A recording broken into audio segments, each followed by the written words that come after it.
Hello, this is About Jesus podcast. My name is Steve Sweetman, and I'm with my good friend Robert Bailey, who is a very excellent Bible teacher.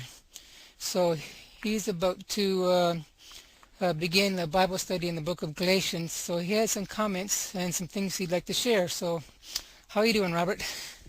I'm well, Steve. How about yourself? I'm doing fine. So what We had do a lot of snow here today, and it's still snowing right now. yeah, I'm afraid we had too much snow because I've shoveled twice already, and it's not even 11 o'clock. Well, And it's the ice on top of the snow that didn't help this morning. it was hard shoveling. I was out there this morning, too. So I was reading as you mentioned, I'm starting a Bible study on the book of Galatians, so I've been reading a couple commentaries that are kind of interesting. We're just starting tomorrow night at the beginning of the book of Galatians. So I've been reading a book by Macon was his name. His first name was J. Gresham Macon, and he was a Greek scholar and a New Testament scholar. And actually, when I studied Greek back in Bible school, he was the author of the textbook that we use. So it's interesting reading his book. And I just started reading the commentary on Galatians by Martin Luther.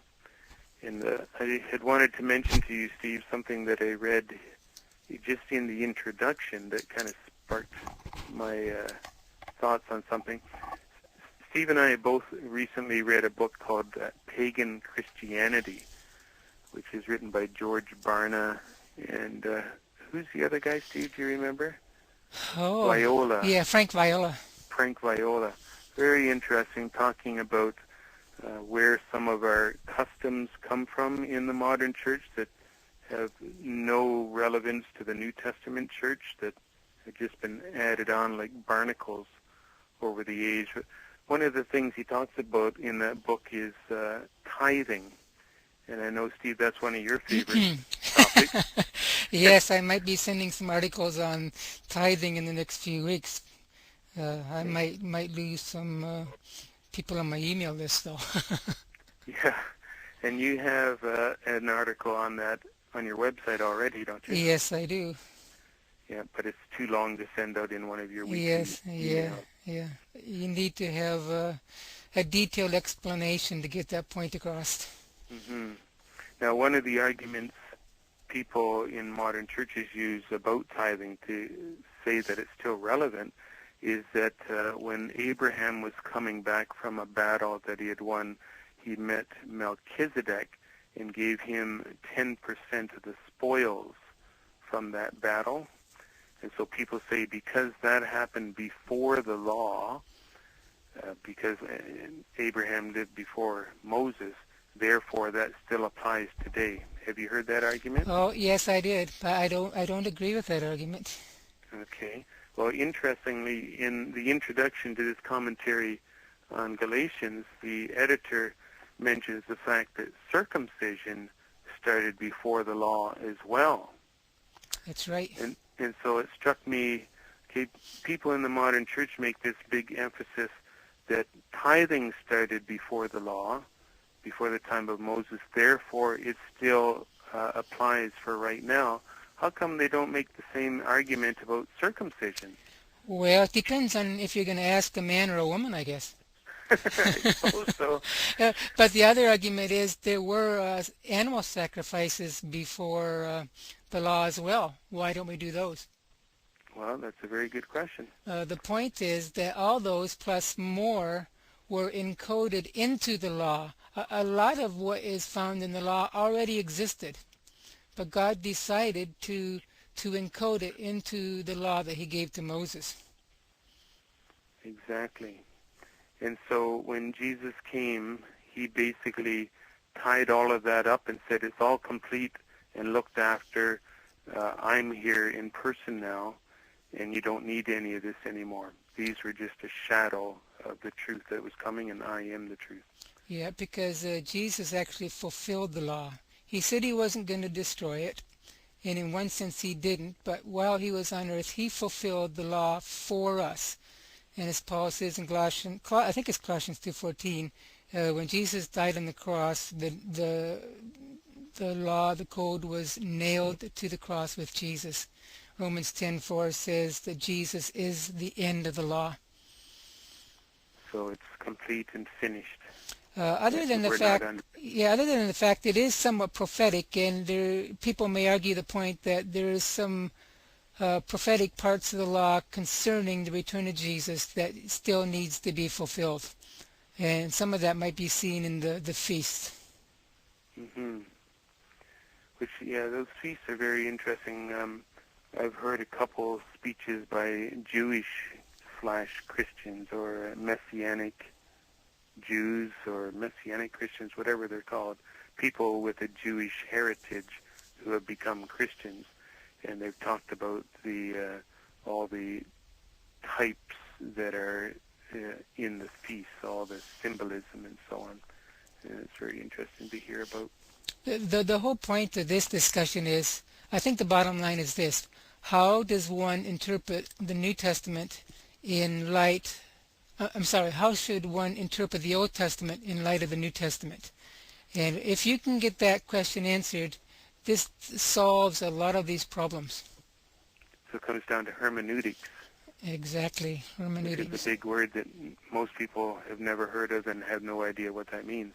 But what does that mean, Steve? It means how to properly interpret the Bible. Exactly. So that's a key question then. What do you do with the Old Testament, or how do you understand or interpret the Old Testament as a Christian? What some Christians do, they never read the Old Testament. They just totally ignore it. Mm-hmm. Which you don't want to do, because we do learn a lot about God from the Old Testament. We learn about prophecy in the Old Testament, and we learn about the whole Judeo system in the Old Testament. All those things are relevant to the New Testament. But the death of Jesus on the cross is the dividing line in history, and it's very significant to how we view the Old Testament, and especially the Old Testament laws, including tithing and sacrifices and such things. Mm-hmm. And it's important to remember that in New Testament times, the only scripture they had was the Old Testament. That's right. And so Jesus quoted from the Old Testament, and Paul preached from the Old Testament, and Peter preached from the Old Testament, proving things about Jesus from the Old Testament. So that certainly was the Word of God to them, and still is to us. Mm-hmm. Exactly. So in the Luther commentary, they had to make a little bit of a point about that, I guess. Yeah, well, it's interesting. The editor has included just a little introduction. It's only 2.5 pages long, but he gets into it pretty quick, referring to some things like this and referring to Luther's background as a Roman Catholic monk, which he basically says he lived under the law in that system, that being a monk and living in a certain way, he was in essence earning his salvation by following various rules, not from the Old Testament, but from the Roman Catholic Church.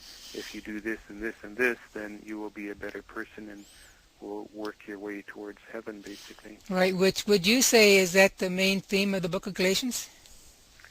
Well, it's interesting. This guy uses the phrase that the book of Galatians is a one-note letter, that it is basically has one point. He says it's like a musical instrument with only one string on it, and he plays sort of various variations on that one string. But the whole idea is the idea of, are we saved by God's grace, or are we saved by our own merit? Or some people would say a combination thereof, which Paul would say is the same thing as being saved by your own good works or merit. So some people try to make a combination and say we're saved by grace and works, but which is actually what the whole book is about, because these Galatians had become believers, and then a group of people called the Judaizers came along and said, well, just believing in Jesus isn't enough. You also need to do certain things, such as getting circumcised and so on. So they kind of snuck in very gradually and basically said, well, you have to add some things to this grace if you're really going to follow the Lord. Right. I think in addition to what you just said there, remember, I think it's in Galatians 3 or maybe 2 there, that Paul says, you guys started out in the Spirit, but you ended up in human effort. Yeah, so the idea is you started out right. You got saved by faith or trusting in Jesus alone, but now you're trying to stay saved by human effort. And I don't think it's just the Galatians that this tends to happen to. It's all of us. oh, exactly right. Yeah, the Christian church itself tends to put these things on us where, and it's very subtle and unconscious at times, but okay, now you're a believer, now you better be here every Sunday or else.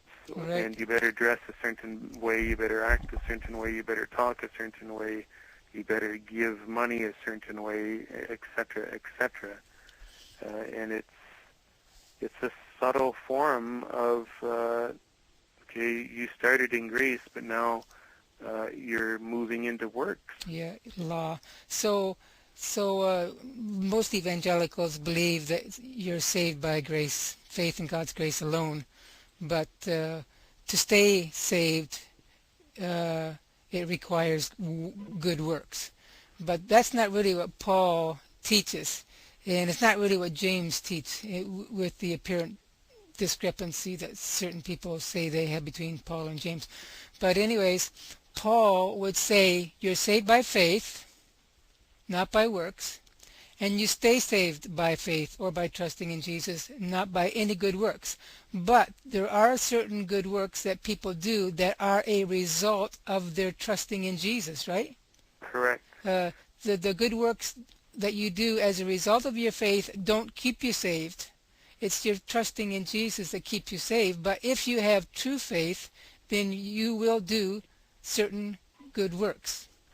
And I think if we think of it as fruit, later in good Galatians, idea. Paul talks about the fruit of the Spirit. And so if you think of us as plants that are planted in the ground, if you're a tomato plant, it's like you can't help but bring forth tomatoes. Now, I've tried growing tomatoes and finally gave up on the idea. Me too. But they always did have tomatoes, whether they were great tomatoes or not. And so I think it's just a natural thing if we're grounded. Well, in John 15, Jesus uses the illustration of the vine and grapes and so on, that if we're hooked into the vine, we will produce fruit. Right. It's just a natural thing. That fruit doesn't save you. Exactly. That fruit is just a sign that, hey, they're plugged into the vine. And that's what James is saying. That is James's point. Because I'm sure there were people around saying, I don't need to do good works because I'm Christian. I believe. But James is saying, well, okay, if you say you have true faith, I should be able to see it in your lifestyle.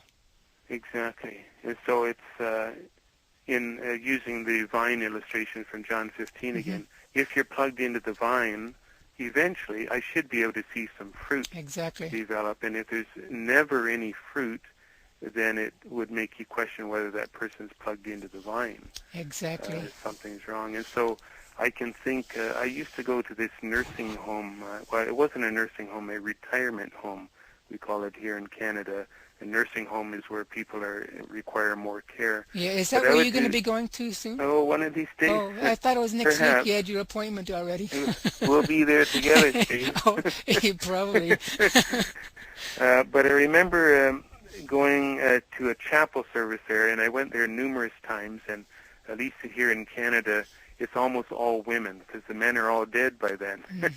And so it might be 20 women to one man ratio sort of thing, which if you're looking to get married and you're older, it's a great place to be. Oh, it's so when you're young, you go to Bible school to find a wife. When you're old, you go to a nursing home.